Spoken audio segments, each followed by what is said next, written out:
Organizations are reviewing the value of our sales technologies, not just once a year. It's probably happening 2, 3, maybe 4 times a year, where either a product or solution that you're using is really helping you. You have a greater perceived credibility with customers as being unbiased, helpful. They're generally very kind and giving people and patient. I've found in my life experience, customers will ask a CSM a more vulnerable question than a commissioned or incented salesperson. Welcome to another episode of the How to Sell podcast. I'm your host, Luigi Prestinenzi, and as always, I'm joined by my co-host. You need to change that. It's you're the co-host of the show. You got to get used to it now, Louis. We're 4 episodes I'm not in, used mate. to it. 211 episodes, and I'm still not used to having a co-host, Dave. Especially now, people start somebody listening to the podcast, so it's a good one. Yeah, it's okay, Dave. I keep getting messages saying, "Look, it's great the new format, but I still only turn up because of you." So I'm like, "Thank you, thank you for that." All right, we'll see. Mum doesn't count. Mum doesn't count. I know my mum. She always likes my posts.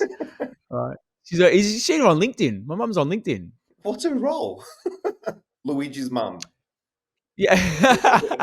Well, she's 70. She's 70 next month, and she's always in there. She's posting and commenting on my feed. I'm like, hey, it boosts the algorithm, Dave. So I'm wondering what skills and certifications being Luigi's mom requires. Oh, you don't want to know, Tim. A lot of patience. And that voice that you just heard, folks, is this week's guest. We're super excited because if you've been living on the rock, you would be living on a rock if you haven't heard me talk about my love affair with a company called Lusha. It literally changed my world a couple of years ago. It's my absolute love affair. And Tim is the head of enablement. Is it head or director of enablement, Tim? I'm director now, but director. Pretty happy about that. that. Caveat that this is a non-sponsored podcast. Yes, this is a non-sponsored really podcast. Like the tool. I just love it. I showed it to a team of about how many people were in the room the other day, Dave, of business owners? I was about 60 to 70. Yeah, and I pulled up Sales Nav, Tim, and I did a bit of a how do you build a list? And then all of a sudden this magical box popped up on my right side of my screen and Lusha, and people were like, how did you get the number? And somebody said, oh, yeah, I use Apollo. I said, no, this is better than Apollo. Probably we shouldn't say that too loud, actually, listening. But anyway, as we get into this week's episode, we have Tim. Thank you for joining us on this week's How to Sell podcast. Happy to be here. Yeah, awesome. And just before we get started, because this is obviously we've interviewed a whole number of incredible folks in enablement to help our listeners build their How to Sell to Enablement playbook. Do you mind maybe sharing with us how you got started in the world of sales and enablement? Sure. My sales career started as an individual contributor in traditional media, radio, and then also in print and in television, and made that leap into digital with a HubSpot partner. Yep. Right when HubSpot was literally in the CIC in Cambridge and Kendall Square. And making that transition was magical to stay current in how media changed and the way that our world changed through devices. So I was in sales. I was finding new sources of revenue, and it was just called training back then. Yeah. And then training evolved into enablement, and been doing that for, I'll admit, 30 plus years, training and enablement. So since last century. That's really interesting to me. What motivated you to move to enablement? And what was the difference that you found? What was that attraction? It was being a young rookie on the staff where all the big accounts are already taken, all the ad agencies were taken, and there were some consultants that the owners of the radio station hired. One of them became my mentor to find newfound sources of money calling on consumer packaged goods. So we found pockets of revenue that weren't subject to ratings or of radio stations at the time. It wasn't the small mom and pop local store budget. These were global brands that had big Mm. budgets for market development funds. So I started scoring and crushing numbers, and learned under this consultant, then also grew a department in Boston, Detroit, Philadelphia, and New Jersey for private broadcaster, and then worked with the network around the US. Eventually parlayed that into a startup, a Google Premier partner at the time, that was funded by the largest newspapers in the US. So they saw where the digital dollars were going. They just couldn't replace those dollars with the pennies. Trained across the US, literally from Massachusetts to California, and the border of Texas, and then across the Canadian provinces with a partner called Post Media. So from Mm. Montreal to BC to Vancouver, great experience. And that's how I eventually landed at Oracle to develop Yeah. true enablement, global discipline, uniform content. And Oracle was like getting an advanced MBA. And then Yeah. what I found is I wanted that spirit of the creativity of the sale back in media days, and the startup that I worked with that was funded by the newspaper. And that's how I fell in love with Lusha, had the opportunity to join Lusha and build out a sales enablement program for completely startup. Yeah. What a journey. So you went from, what an incredible journey. Because obviously Oracle, one of the biggest companies in the world, right? And you would have had the opportunity to really see it across different markets, varied disciplines, and now you're applying. And what's the challenge? So you've gone from, a beast of an organization and to Lusha, who, is growing, it's growing fast, it's hiring roles across the US and around the world. What's been the biggest challenge that you've had to deal with moving from a large entity to that more of a startup, business? Understanding the blank slate in front of me. Mm. It's the Mm. blessing and the curse. Yeah. There's nothing broken to walk into. In fact, there's nothing to walk into. So there we go. And I consider my time at Oracle, almost 5 years, as a real blessing and an education. Excellent discipline. Mm. Literally, you were certified in very stringent ways on certain content delivery and the uniformity of the content. So the discipline of Oracle was great. And I bring that discipline to Lusha, but also the spirit of Lusha, in that as a product-led growth company, it's very user-friendly, it's intuitive, it's easy to implement.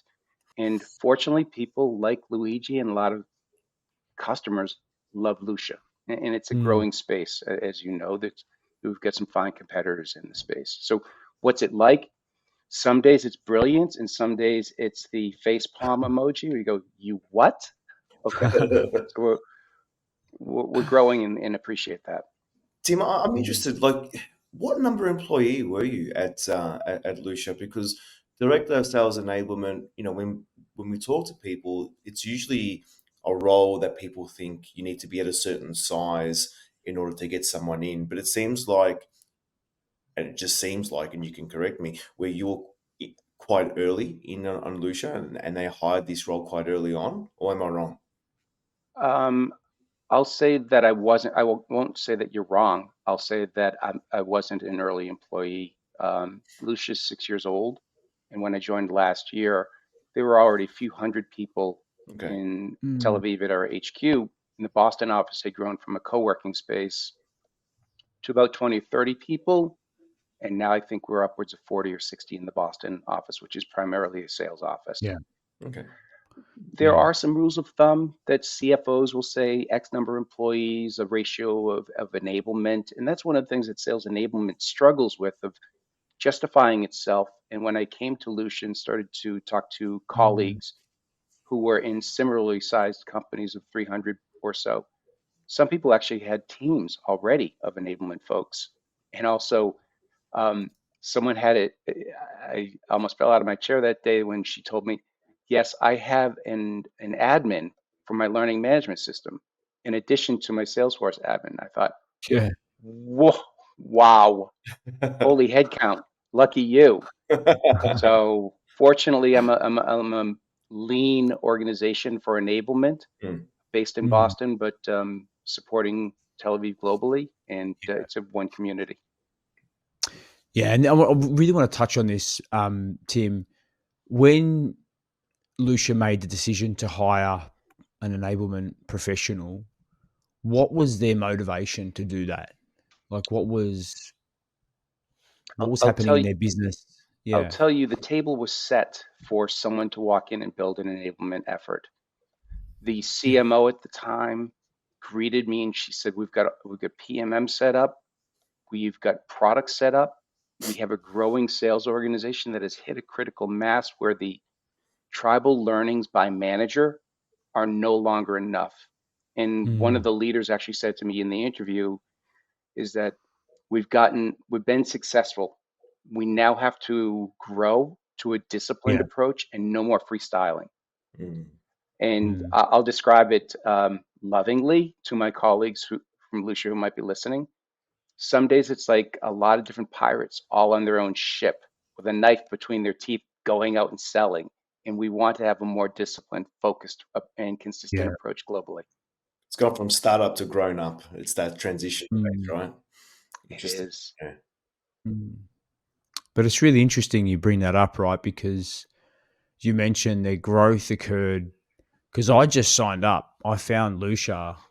Mm. It was a PLG, product led sale, where I found this platform. And to be honest, when I first found it, Tim, I think I've shared this with you before. I didn't want anybody else to know about it because it was like my secret weapon in sales. I had a tool that gave me mobile numbers and email addresses. I'm like, this is amazing. But then, yeah, I mean, nobody ever rang me. I never heard from anybody from Lusha for a number of years. I just keep paying. In fact, I remember when I did speak to somebody, they're like, that pricing you've got is no longer available anymore because I was one of the early adopters, right? So I Grandfather had, pricing. yeah. But it is interesting because you mentioned that the business was now looking to, they had a real focused strategic growth um, goal, and they were looking for more predictability and discipline in there, and creating a real sales rhythm. And that's one of the drivers. Pardon the interruption, but I have to let you know about this free resource. The Grow Forum newsletter has over 10,000 subscribers that are learning how to sell.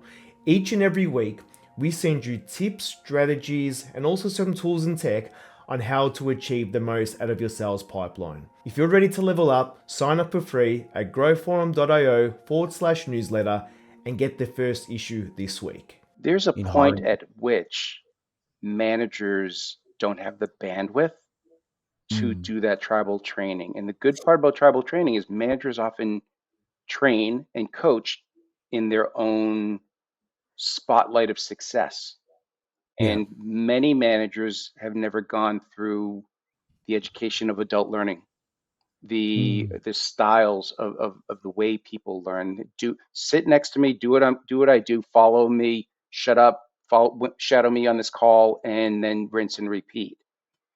That doesn't work at mm, scale, especially as you're growing headcount and so forth. So, um, you know, props to the managers that are training their own people, but they don't have the bandwidth or consistency Mm. to bring yeah. that approach to it. So the table was set for me, as I said, from PMM to CMO to the sales leaders, from XDR organization, the AEs, the AMs, customer success. They knew they needed a role, and it was identified. I was just very fortunate in that when I was itching at Oracle to stop swimming in the discipline swim lanes, to have some creativity in building something, Lucia was there as an opportunity. I've just been thinking Yeah. while you were talking there, Yeah. Tim. Look, what were the challenges, that you faced when you can't focus on implementing disciplines, routine training. What are the things that the best practices that you try and apply in those situations? Setting a baseline, Mm, establishing what great looks like, getting mm, that buy-in from sales leaders, getting them involved, and then creating the disciplined approach with reinforcement. reinforcement along the way. And I'll say, as much as I, in the first year, did a lot of training in groups and then pairs, threes, and a fair amount of one-on-one coaching, that's not scalable. So that Yeah. allowed me to, in year one, to build out not only my internal credibility, but also figure out what works at this company that has, we do really well in mid-market. We're making incredible strides in the enterprise market. But how do I take what I have in my 3 decades of sales enablement, sales training, and sales experience, because I am a salesperson at heart. Those are the stripes that I wear. What is working and what is not? And then create an opportunity to support those managers who are the ones who actually hire, fire, have the one-on-ones, do the pipeline reviews, and spot that to them. I need to get things done at scale. Let's change gears a little bit now, and this podcast is all about, you know, how to sell, and we want to talk to you about, in your role, how you buy. It's always a tough one for people selling to salespeople, right? They know all the tricks, or well, not so tricks, but they know all the mechanisms, the questions, and things like that. Can you walk us through, if you have one recently, a scenario where you're looking to potentially purchase a new product or service within your role, and let's start to dive into that area.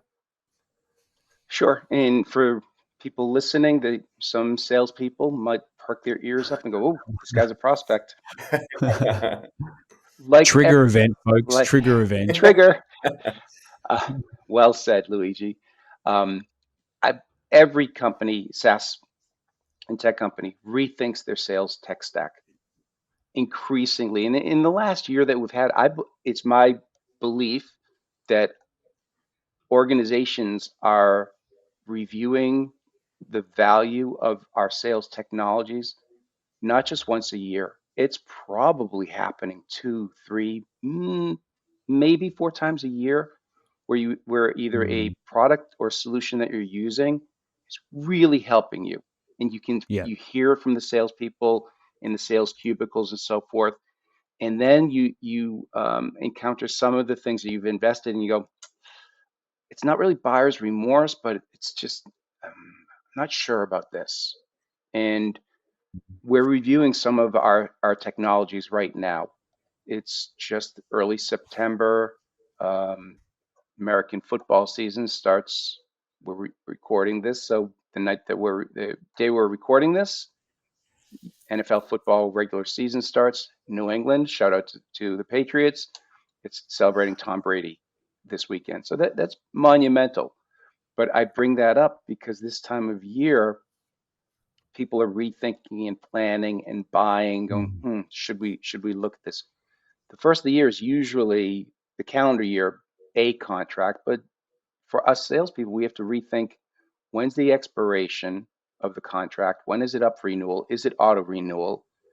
Are we only coming in hot in the last 90 or 60 days to ask about a renewal, or have we been supported by it? And as we're rethinking some of our technologies or possibly adding technologies, I've been getting overtures as director of sales enablement from certain tech companies.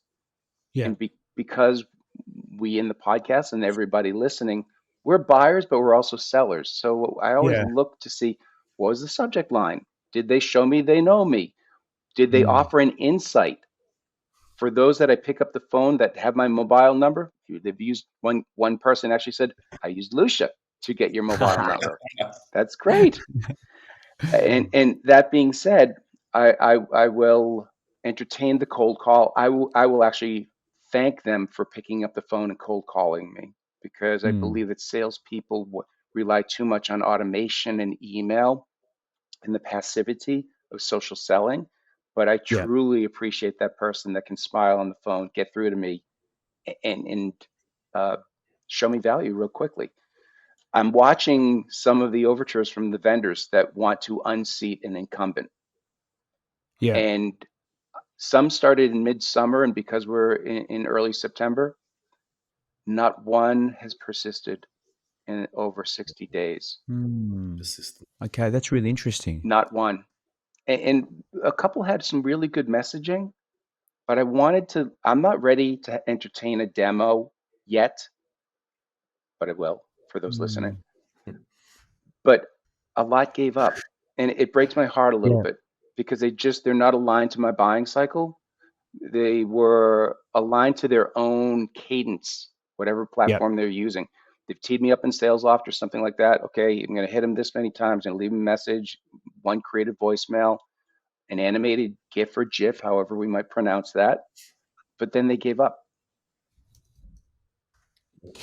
Yeah, this is really interesting. This is good, Tim, because I'm taking some notes, right? And I've got so many parts that we could break down.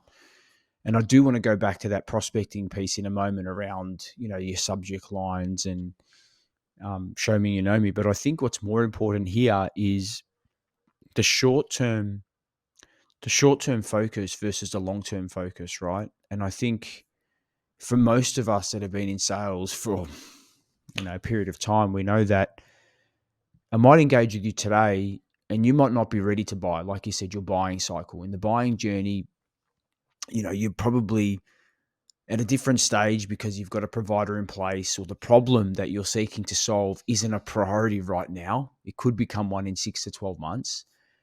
And I think this is a massive gap that exists in the marketplace, is that when a salesperson talks to a potential buyer and the buyer says not now, we forget about them and go to the next one. When in fact, that nurturing, that educating, spending time with you just to give you maybe some insights, touching base every month or 2 months keeps the seller top of mind for the buyer, so that when they do get to that point of, hey, I'm moving to that point of consideration now, you know what? I'm going to go talk to, somebody from X because they've just been drip feeding me really good, insightful content. Has anyone done that you've been engaging with? No, and I think it's a huge opportunity Yeah. for your venture. Yeah. Yeah. One of the emails that arrived in my inbox today was, "Did you get my last email?"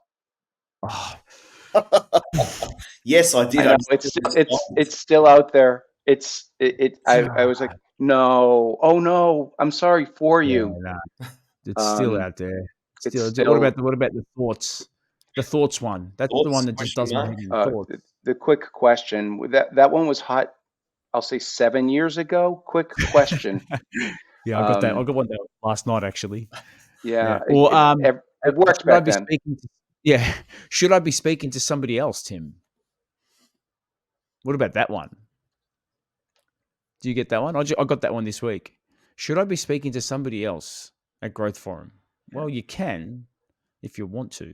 I've got quite a few actually. I'm Um, usually not a fan of bashing the competition, but one of the competitors who's trying to unseat the incumbent did it very tactfully with very tactful one sheet of, if you're considering, these are some things that are oh different. It went yes. right to just the right line, Is that like a just comparison? enough. Yes. Yes, so that's Mm, fine. I believe that that's fine. If you're comparing I like products, that. benefits and things like that, that's good to It point them out because you may not know. And exactly in unknown need, like Luigi talks about, unrecognized need, I think was the Yeah. term. The unrecognized need. Hey, did you think? So that at least got me thinking. Didn't know that about Yeah. them. That's something else I should consider. It's a little bit of a competitive trap, maybe, but they went right enough to the line, say, hey, if you're thinking about this, here are some things to think about. Yeah. Nice. Yeah, I like that. I do like that because it's a did you know? It's coming from a place of, hey, I just maybe providing some education here. And if there's a gap there, that could trigger you to go to, you know what, I want to learn a bit more.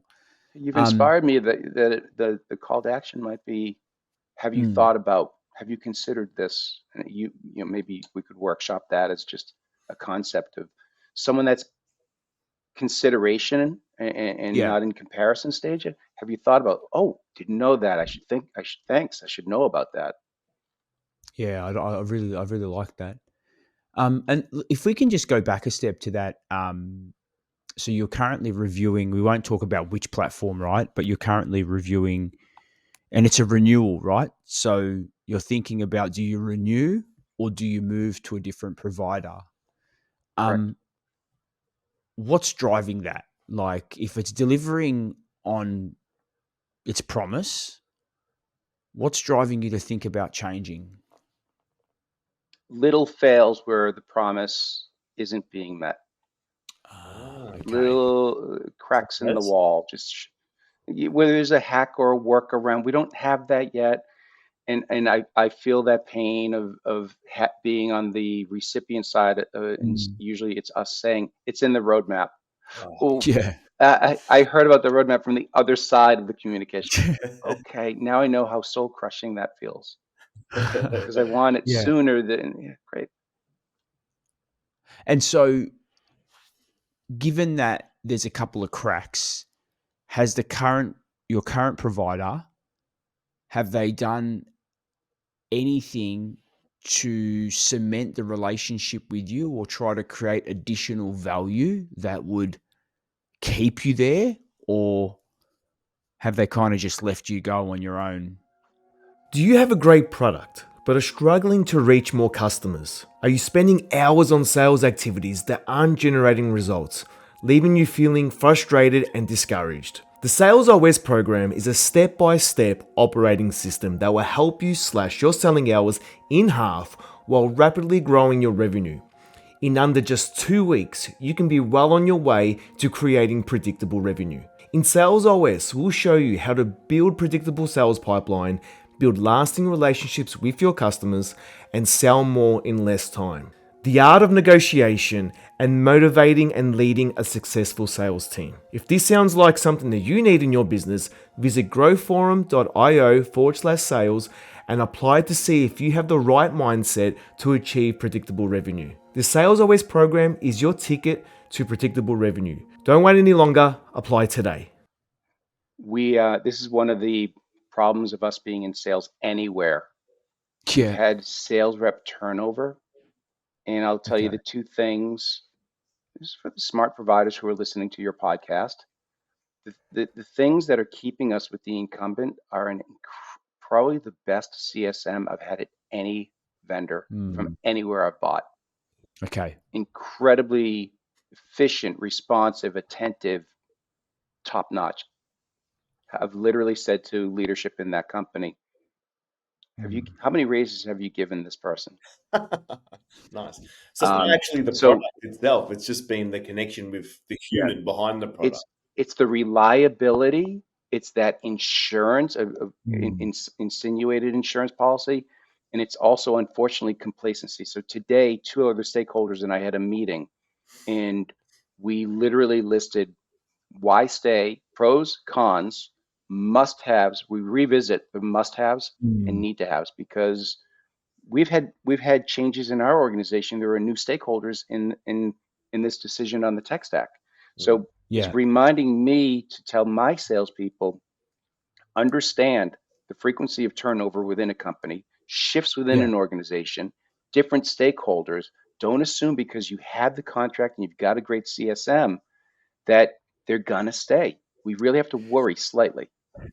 Yeah. And with that, right? So that conversation that you're having about, do we change or do we stay?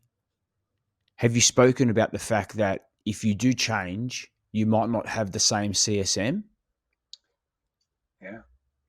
Okay, so the CSM is actually become a value creator for your current vendor. Oh yes.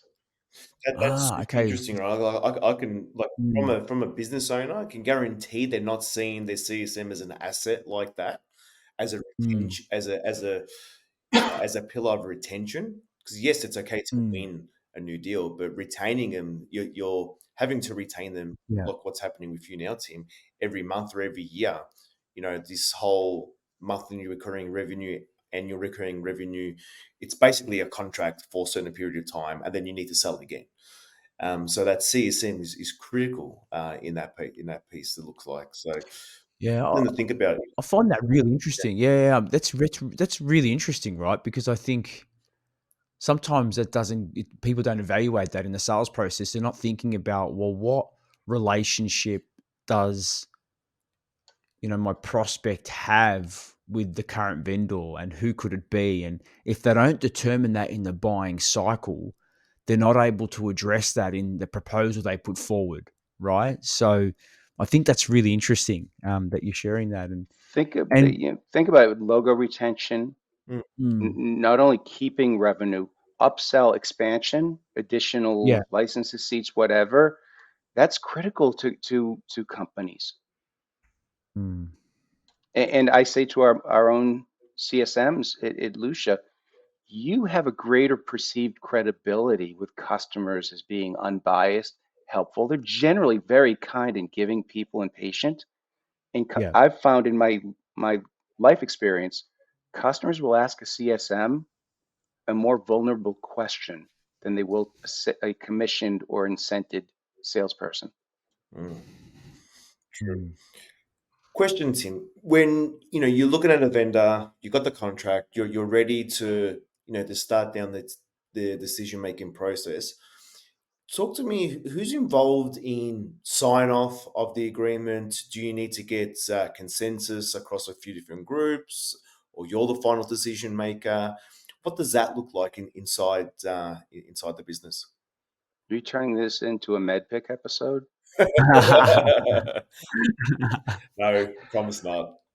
So I would start by saying level of investment, whether it's a major commitment. I report to the CRO, which is why I absolutely love my job as being Director of Sales Enablement, reporting to CRO, not operations, not HR. No shade or shame on those organizations, but I really want to be aligned to the number.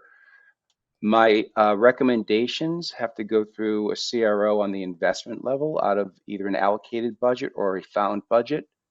Certainly procurement comes in, and I absolutely need to do my due diligence of having at least two other credible quotes Mhm. mm, from reputable vendors. And my yeah, recommendation, typically done in threes, it's my habit of saying things in three. Here are the three reasons why, and preparing as we coach on the CFO buyer persona, need to have a business case for the CFO yeah, ready. This is, if we don't have this, this is our downside. This mm, is the expected investment I will get. Now, in some of it may be productivity, some of it may be in revenue, but I need to be able to make that case to the CFO of what happens if we don't invest in this. yeah. That's the cost of inaction, right? Mm. Yeah.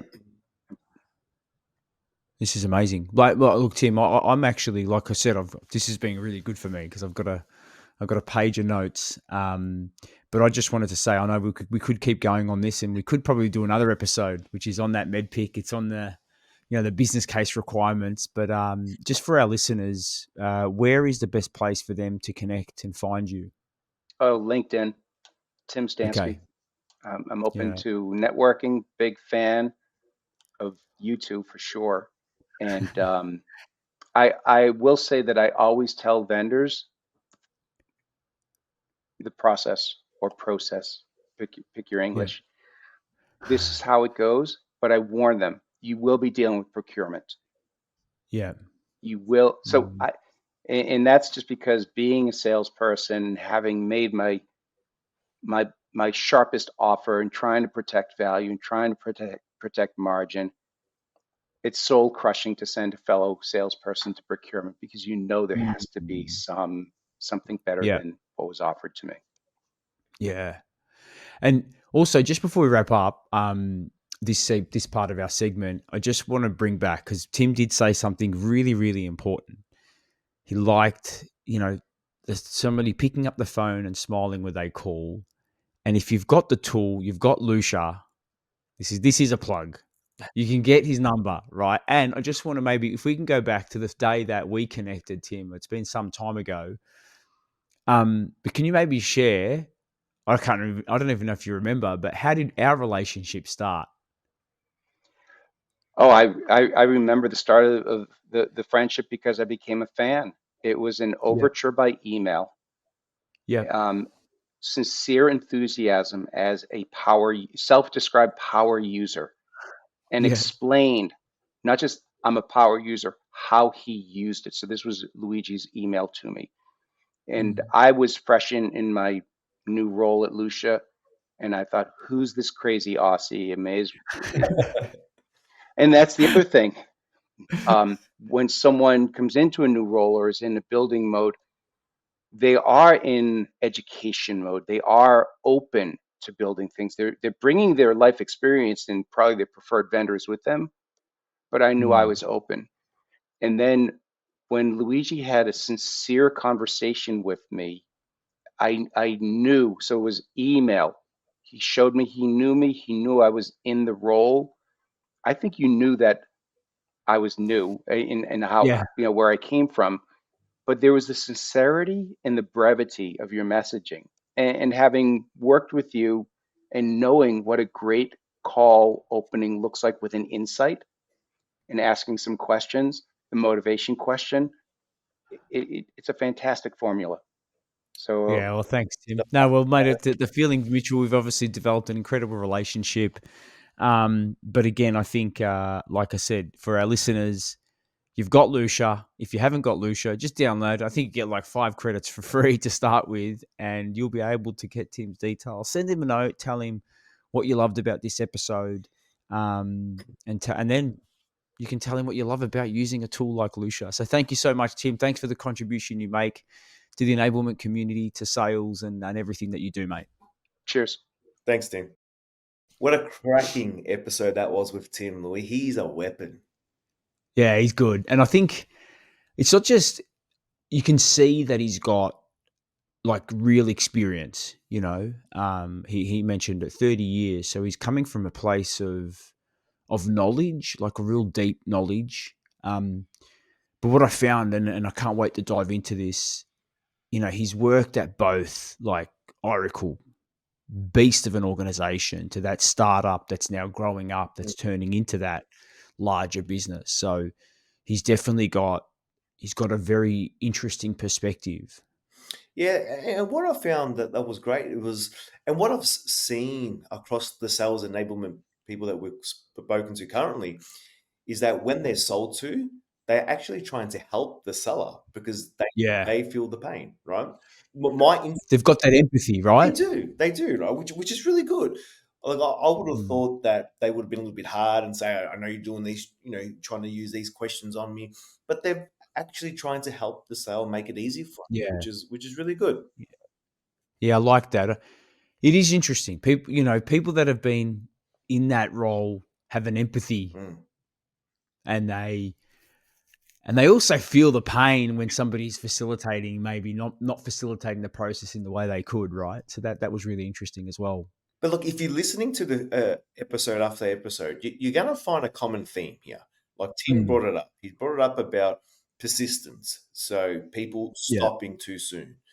Unless you know their buying pattern or the buying cycle, you're just going by your cadence. You don't know when Tim's ready to buy. He's buying right now. Yeah, He's he's ready to buying. take demos, but some of those vendors have stopped. So lost deal, not because their product was no good, but because they just ended their cadence and thought that was it. The whole keep the email short. Come with some insight. It's hard to do, which some would say probably easy to do, but it's the blueprint is there. So look, Louis, let's go in. How would Let's get into you it. sell to Tim? All right, so let's break it, based on what Tim shared. Right, we're going to break this up into 2 parts, because we've got the prospecting part, which is the whole. We've got to get his attention, but then I want to talk a bit about the fact that there are stages in his buying journey that he spoke about. Right, he spoke about he had some tech that he needed to buy, but he wasn't ready to buy for a period of time. And I want to talk about that because this is critical. Yeah. So first things first, he mentioned, if you go back to what he said, I think this is really, really important. If anyone was to do some research on his profile, they would see that he came from Oracle. Yeah. And they would see that he came from a business, global. He mentioned, had an LMS support. He had a whole support staff that were helping run enablement, regional enablement heads. They probably would have had enablement folks or enablement professionals for different teams, depending on who they're selling to. And then he's gone to Lusha, and he doesn't have the massive team behind him. He doesn't have, all the bells and whistles. He doesn't have all the support staff. So he's on his own. Yeah. So the very first thing that I would be doing from a prospecting perspective is I'd be taking that into consideration, that he's gone from huge team to no team. Yeah. And he's still got to do, he's still tasked with a huge job, because he's trying to service, like you said, he's servicing 60 sellers just in Boston. And that's not including Tel Aviv, right? So he's still trying to serve a large team. And he's only got two hands. He's only got two arms. Do you know what I mean? He's not, and he only has a certain amount of time in the week. And he also mentioned that some of the gaps were around getting the leaders. The leaders have been essentially been focused on trying to drive discipline with the team. So the first thing I'd be doing from a prospecting perspective is considering the fact that he's made a change from large to small and going in with a message like that, right? Going in with the message around, hey, understanding you've moved from a larger business and you've probably you've got more tasks to focus on now in this role than you had in your previous role. And there might be some gaps, right? And I've got some insight on how you can accelerate some of your enablement initiatives, right? And would love to share some of that insight with you. So I think we've got to give consideration to where they're at in their new position, right? So that's how I would reach out to Tim from a prospecting perspective. Second to that, given the fact that he mentioned that he's insight led, right? He wants to learn, yeah. And again, he's probably going, well, this startup land is a bit new to me. So what insight and education could I share with Tim that would be how startups are tackling enablement? Because the way startups tackle it is different to a large scale business like a Oracle or a Salesforce, right? How would you, So to cut you off there quickly, how would you work out before talking to Tim that he's looking to learn? Is there anything that you would do? Whether it be curating his LinkedIn, seeing what he's posted on, what he's liking. How would you come to that decision where he needs to learn? Well, I think the fact that, I'd do some research first. I'd absolutely check out his profile and have a look at what the type of content he's engaging with. And you can actually see it. If you go to his profile now, you'll notice that he is following certain thought leaders in the sales community, in the sales enablement space. He's looking at particular pieces of content. So that's an indicator that he's searching for stuff. Yeah. Yeah. You've got to make a bit of an assumption when you're reaching out to someone. You've got to come up with a bit of a hypothesis on where they're currently at in their position. Yeah. But that would be my hypothesis around Tim and going into that new role is not having implemented enablement in a startup for a period of time. And there could be some knowledge gaps. And I would be coming from a place of, hey, I'm not trying to say you anything, Tim. I'm actually trying to provide a bit of support and guidance on what others are doing to enable startups, enable businesses like yours that are at this stage of their journey. Yeah. So that would be my first part. Now, to address the second part that Tim spoke about, which is vendors reaching out, put me on a sequence. He said SalesLoft or something like that, a number of touch points. And he's saying, you know what, I've currently got a provider. I'm not ready at the moment. And then they go. For me, that's a big red flag, and that's a great opportunity for salespeople because the relationship funnel is your most important funnel, right? Building relationships and creating value for those relationships will deliver an incredible return on investment in the long term. And this is why it's important to really think about your buyer persona and think about, okay, if I know that I can educate Tim and I can maybe create a bit of a nurturing series of content, I could maybe find some podcasts that I think Tim would really like. I could maybe reference a couple of points of that podcast, find a report on enablement, find the state of sales from LinkedIn or Salesforce, whatever it is, yeah? stats from HubSpot. If I can maybe just create a monthly little series, an email with a couple of, data points, maybe drop a LinkedIn note to say, hey, Tim, I found this article. I think you might find this valuable. It talks about ABC. If I'm dropping that monthly with a periodic call, right?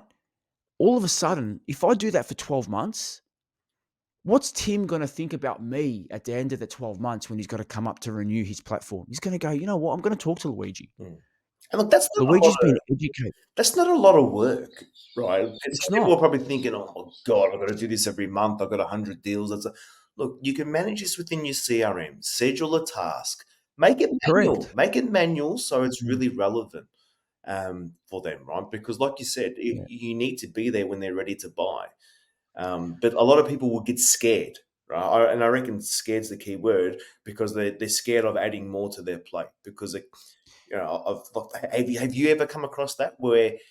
Yeah, absolutely. But it's a myth, right? I'll tell you why it's a myth, because they go, oh, I've got to add more. It means it's more work. But the reality is it's less work, because if I can build an engaged database or my relationship funnel, say I'm selling to Enablement and I've got 30, 40 people like Tim in my funnel and people go, that's a marketer's job, blah, blah, blah. But I'll tell you, there is a lot of, when you do that, like Tim said, when I reached out to Tim to say and told him that I was an advocate of the platform, I knew that he changed because I was following. It was in my Sales Navigator list that was updating because I was looking for a trigger event of enablement people in the tech space, X amount of people, that when somebody had changed a role in that list, it notified me. It just happened to be, it was Lusha, tech, right? I used my love affair with Lusha that allowed me to personalize. I did drop a little bit of insight in there as well, and that got me an appointment with Tim, right? Did he buy straight away? No, he didn't. It took quite a few months, but I continued to nurture. So there is a lot of benefit to be gained from actually taking the time. It literally takes a few minutes to take a little snippet, pop it in a LinkedIn note or an email to say, I think you might find this valuable. It talks about ABC, no call to action, no CTA to say, let's book a time or find a time in my calendar or let's catch up about and talk about this. No, just give without any expectation of return, because the law of reciprocity will kick in. And if you've got a spreadsheet with your links, right, and you've got some email templates that you can then go and grab, you can pretty much do it. And if you are in a business that's got a sequencing tool or you've got HubSpot and you can create a workflow, just workflow that stuff out and it'll automatically send it. But like I said, there's something to be gained by sending that personalized note. Drop a voice note on LinkedIn and say, hey, I loved what you posted, you shared about X. I actually found this incredible post. I'll drop the link underneath this voice note. Like, humanize the process. If you're giving value and nurturing a prospect over a 12-month period without any ask, why would the prospect look at this and go, you're annoying me, leave me alone, don't give me stuff that can potentially help me? Whoever says that, right? So this is where I think sellers have a great opportunity. Spend more time nurturing, spend more time caring about the people that you serve, give as much value as possible, because I tell you what, it'll pay significant dividends. And I'm not putting tickets on myself, Dave, but I could literally, my pipeline could start from zero tomorrow. And I'm confident because I've built strong relationships, I'm continuing to educate and nurture my relationship funnel. I can turn that pipeline on again tomorrow. Within 90 days, I'll have closed X amount of business. Right. And we've seen that, right? We've seen that in Growth Forum in the past 4 weeks. Yeah. As much as I love to give you shit on selling tickets on yourself, I 100% agree. Right. We can turn it on just because we've got equity in the relationship funnel. Yeah. Right. So that's my 2 biggest takeaways for listeners today, right? When you're prospecting, you've got to go back, go and research where they've come from, because it will allow you to come up with a bit of a hypothesis. It will allow you to come up with a point of view, and then think about how that point of view relates to where they're at in their current role and where they're going.